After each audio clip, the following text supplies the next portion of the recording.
I readied myself for the day, tormented by an onslaught of conflicting emotions. In addition to the pain of being lied to and the anger it produced, there was also a hollowness in my gut and an aching in my heart I wasn't expecting. I tried focusing on the anger because it was easier than acknowledging the rest, but the quiet grief of not knowing my biological family kept floating to the surface. It was as if I'd been stripped of a piece of my identity and was no longer exactly who I was before. As I tied my sneakers, I considered how finding my mother might help me regain my bearings and get me back on solid ground. Thankfully, Mom and Melody were still asleep as I snuck out of the house. The confidence I mustered the night before disappeared with the dawn, and I lacked the courage to face them. I knew I needed more time to pull myself together if I was going to tell them about my plans. I was fearful about how they might react and knew the last thing I wanted was to upset them.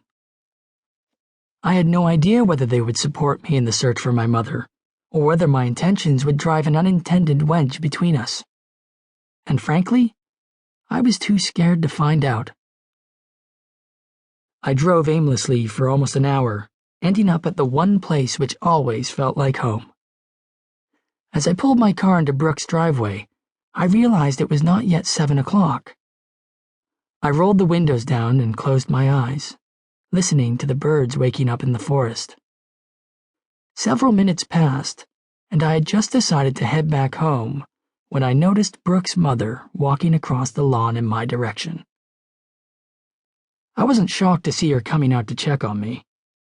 I still remembered the first time Brooke invited me to meet her parents. It was fall break, only 5 or 6 weeks after we first met. Having spent almost every waking moment together at school, the thought of being apart during break was unbearable to both of us. Brooke insisted we eat dinner together at her family's house that very first night. She promised her family would love me. She just felt it in her bones. And not surprisingly, she was right. I became a regular fixture at the Wallace house throughout the years. I assumed her parents enjoyed having me around because I helped fill some of the void left by Branson's death, although Brooke assured me her family would have been just as welcoming if Branson had still been alive.